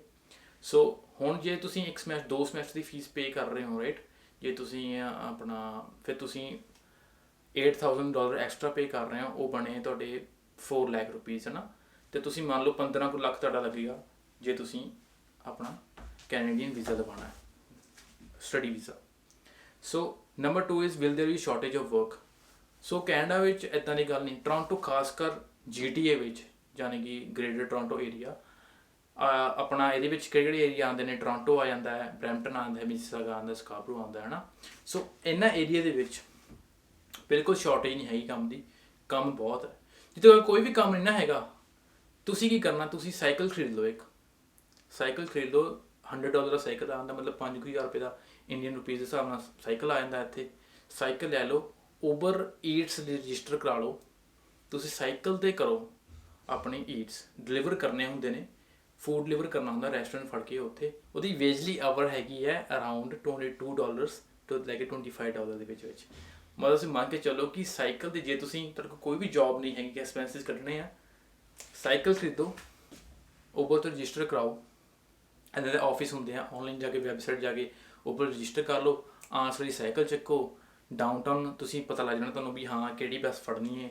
ਬੱਸ ਦੇ ਉੱਪਰ ਹੀ ਸਾਈਕਲ ਰੱਖ ਕੇ, ਮਤਲਬ ਬੱਸ ਦੇ ਅੱਗੇ ਸਟੈਂਡ ਹੁੰਦਾ ਜਿੱਥੇ ਲਾਈਟਸ ਹੁੰਦੀਆਂ ਨੇ, ਉੱਥੇ ਸਟੈਂਡ ਬਣਿਆ ਹੁੰਦਾ ਇੱਕ ਸਾਈਕਲ ਸਟੈਂਡ, ਉੱਤੇ ਸਟੈਂਡ ਸਾਈਕਲ ਰੱਖੋ ਆਪਣਾ, ਬੱਸ ਦੇ ਅੰਦਰ ਬਹਿ ਕੇ ਤੁਸੀਂ ਡਾਊਨਟਾਊਨ ਨਿਕਲ ਜਾਓ। ਡਾਊਨਟਾਊਨ 'ਚ ਰੈਸਟੋਰੈਂਟ ਨੇ, ਉੱਥੇ ਬਹੁਤ ਮੇਰੇ ਵੀਰ ਮੈਂ ਦੇਖਦਾ ਹੁੰਦਾ ਕਿ ਬਹੁਤ ਵੀਰ ਕੰਮ ਕਰਦੇ ਹੁੰਦੇ ਨੇ, ਉਬਰ ਈਟਸ ਕਰਦੇ ਹੁੰਦੇ ਸਾਈਕਲ 'ਤੇ, ਅਤੇ ਖੁਸ਼ ਨੇ, ਨਾ ਸਵਾਦ ਨਾਲ ਕੰਮ ਕਰਦੇ, ਨਾਲੇ ਵਧੀਆ ਪੈਸੇ ਕਮਾਉਂਦੇ ਨੇ, ਡਾਲਰ ਕਮਾਉਂਦੇ ਨੇ, $25 ਘੰਟੇ ਦੇ, ਹੋਰ ਕੀ ਚਾਹੀਦਾ। ਨਹੀਂ, ਜੇ ਕੋਈ ਕੰਮ ਨਹੀਂ ਹੈਗਾ ਤਾਂ ਇਟਸ ਵੈਰੀ ਗੁੱਡ ਜੋਬ। ਸੋ ਇੱਦਾਂ ਨਹੀਂ ਹੈ ਕਿ ਆਪਾਂ ਨੂੰ ਕੈਨੇਡਾ ਆਇਆ ਤਾਂ ਕੋਈ ਜੋਬ ਨਹੀਂ ਹੈਗੀ, ਜੇ ਕੋਈ ਵੀ ਜੋਬ ਨਹੀਂ ਹੈਗੀ, ਸਾਈਕਲ ਖਰੀਦ ਲਓ ਅਤੇ ਆਪਣੇ ਡਿਲੀਵਰੀ ਸਟਾਰਟ ਕਰ ਦਿਓ। ਸੋ ਜੋਬਸ ਬਹੁਤ ਨੇ। ਨੰਬਰ 3 ਕੁਐਸਚਨ ਹੈਗਾ, will Canada a best country for settlement. So ਇਹ ਵੀ ਵਾਸਟ ਕੁਐਸਚਨ ਹੈ ਕਿ ਮੈਂ ਇੱਦਾਂ ਨਹੀਂ ਕਹਿ ਸਕਦਾ ਕਿ ਆਸਟ੍ਰੇਲੀਆ, ਅਮੈਰੀਕਾ ਹੈ ਨਾ, ਨਿਊਜ਼ੀਲੈਂਡ ਨਹੀਂ ਵਧੀਆ ਕੰਟਰੀ, ਇੱਦਾਂ ਨਹੀਂ ਮੈਂ ਕਹਿ ਸਕਦਾ, ਸਾਰੀ ਕੰਟਰੀਜ਼ ਵਧੀਆ ਨੇ। ਬਟ ਜੇ ਮੈਂ ਗੱਲ ਕਰਾਂ ਓਪਰਚੁਨਿਟੀ ਦੀ, ਸਭ ਤੋਂ ਜ਼ਿਆਦਾ ਓਪਰਚੁਨਿਟੀ ਹੈਗੀਆਂ ਨੇ ਕੈਨੇਡਾ ਦੇ ਵਿੱਚ, ਕਿਉਂਕਿ ਇੱਥੇ ਡਿਮਾਂਡ ਹੈ, ਵਰਕਰਸ ਦੀ ਡਿਮਾਂਡ ਜ਼ਿਆਦਾ ਹੈ ਇੱਥੇ PR ਵੀ ਈਜ਼ੀਲੀ ਮਿਲ ਜਾਂਦੀ ਹੈ। ਸੋ ਇਸ ਕਰਕੇ ਮੈਂ ਪ੍ਰੈਫਰ ਕੀਤਾ ਸੀਗਾ ਕੈਨੇਡਾ। ਅਤੇ ਬਾਕੀਆਂ ਨੇ ਜਿਵੇਂ ਕਈਆਂ ਦੇ ਰਿਲੇਟਿਵ ਰਹਿੰਦੇ ਹੁੰਦੇ ਨੇ, ਜਾਂ ਕਈਆਂ ਦਾ ਆਲਰੇਡੀ ਬਿਜ਼ਨਸ ਹੁੰਦਾ ਕਿਸੇ ਹੋਰ ਕੰਟਰੀ, ਤਾਂ ਉਹਦੇ ਵਿੱਚ ਚਲੇ ਜਾਂਦੇ ਨੇ। ਤਾਂ ਹਾਲੇ ਵੀ ਬਹੁਤ, ਆਸਟ੍ਰੇਲੀਆ ਵੀ ਬਹੁਤ ਵਧੀਆ ਕੰਟਰੀ ਹੈ, ਨਿਊਜ਼ੀਲੈਂਡ ਵੀ ਬਹੁਤ ਵਧੀਆ। ਬਾਕੀ ਮੈਂ ਪ੍ਰੈਫਰ ਕੀਤਾ ਕੈਨੇਡਾ, ਕਿਉਂਕਿ ਇੱਥੇ ਆਪਣੇ ਰੂਲਸ ਨੇ ਜਿਹੜੇ ਇੰਟਰਨੈਸ਼ਨਲ ਸਟੂਡੈਂਟ ਵਾਸਤੇ ਬਹੁਤ ਵਧੀਆ ਨੇ। ਬਹੁਤ ਇੱਦਾਂ ਨਹੀਂ ਹੈਗਾ ਕਿ ਕਾਫੀ ਰਿਸਟ੍ਰਿਕਸ਼ਨ ਲਾਈਆਂ ਹੋਈਆਂ ਨੇ ਨਾ, ਇੱਦਾਂ ਨਹੀਂ ਹੈਗਾ, ਬਹੁਤ ਈਜ਼ੀ ਰੂਲ ਬਣਾਏ ਹੋਏ ਨੇ। ਸੋ ਨੰਬਰ 4 ਕੁਐਸਚਨ ਤੁਹਾਡਾ ਹੈਗਾ ਕਿ does class 12th grade plays important role in student visa process.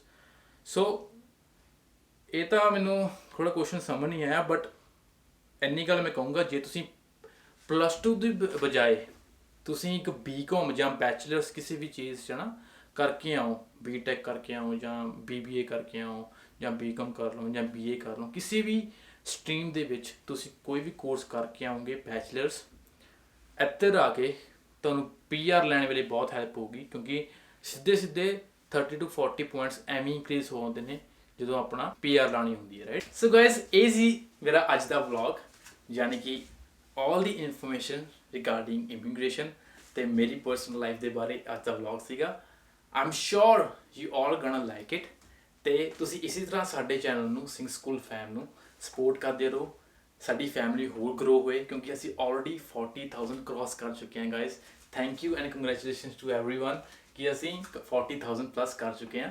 ਅਤੇ ਅਨਦਰ ਥਿੰਗ ਕਿ ਅਸੀਂ ਨਵੇਂ ਵਲੌਗ ਡਿਫਰੈਂਟ ਕੰਸੈਪਟ ਦੇ ਜਿਹੜੇ ਤੁਸੀਂ ਸੋਚੇ ਵੀ ਨਹੀਂ ਹੋਣੇ, ਅਸੀਂ ਉਹ ਲੈ ਕੇ ਆ ਰਹੇ ਹਾਂ, ਬਿਲਕੁਲ ਹੀ ਡਿਫਰੈਂਟ, ਸਾਰੇ ਇੰਟਰਸਟਿੰਗ ਨੇ। ਤੁਸੀਂ ਕਮੈਂਟ ਬਾਕਸ ਸਾਨੂੰ ਮੈਂਸ਼ਨ ਕਰਿਓ ਕਿ ਅੱਜ ਦਾ ਵਲੌਗ ਕਿੱਦਾਂ ਲੱਗਿਆ। ਤੇ ਜੇ ਕੋਈ ਤੁਹਾਨੂੰ ਡਾਊਟ ਹੈਗਾ ਤੁਸੀਂ ਕਮੈਂਟ ਬਾਕਸ 'ਚ ਮੈਂਸ਼ਨ ਕਰੋ ਕਿ ਹਾਂ ਵੀ ਸਾਨੂੰ ਇਹ ਡਾਊਟ ਹੈ। ਮੈਂ ਨੈਕਸਟ ਜਿਹੜੇ ਅਪਕਮਿੰਗ ਵਲੌਗ ਦੇ ਵਿੱਚ ਜ਼ਰੂਰ ਉਹ ਟੌਪਿਕ ਮੈਂ ਸਪੈਸ਼ਲ ਇਲੈਬੋਰੇਟ ਕਰਾਂਗਾ, ਇੱਕ ਵਲੌਗ ਬਣਾਉਂਗਾ ਸਪੈਸ਼ਲ। ਤਾਂ ਤੁਸੀਂ ਕਮੈਂਟ ਕਰਨਾ ਹੈ। ਐਂਡ ਤੁਸੀਂ ਇੱਕ ਇੰਪੋਰਟੈਂਟ ਚੀਜ਼ ਜ਼ਰੂਰ ਕਮੈਂਟ ਕਰਨੀ ਹੈ, ਉਹ ਹੈ ਕਿ ਆਈ ਲਵ ਫਾਰਮਰਸ। ਇਹ ਕਮੈਂਟ ਕਰਨ ਦੇ ਨਾਲ ਥੋੜਾ ਕੰਟਰੀਬਿਊਸ਼ਨ ਆਪਣੇ ਕਿਸਾਨਾਂ ਨੂੰ ਵੀ ਜਾਏਗਾ। ਸੋ ਪਲੀਜ਼ ਇਹ ਕਮੈਂਟ ਕਰਿਓ ਐਂਡ ਸਾਡੇ ਚੈਨਲ ਨੂੰ ਸਬਸਕ੍ਰਾਈਬ ਕਰਿਓ। ਬੈਲ ਆਈਕਨ ਨੂੰ ਜ਼ਰੂਰ ਕਲਿੱਕ ਕਰ ਦਿਓ ਤਾਂ ਕਿ ਲੇਟੈਸਟ ਵਲੌਗ ਜਾਂ ਇਨਫੋਰਮੇਸ਼ਨ ਸਭ ਤੋਂ ਪਹਿਲਾਂ ਪਹੁੰਚੇ। So guys, thank you so much everyone. Keep loving, keep supporting. ਮਿਲਦੇ ਹਾਂ ਤੁਹਾਨੂੰ ਨੈਕਸਟ ਵਲੌਗ ਦੇ ਵਿੱਚ। Bye bye.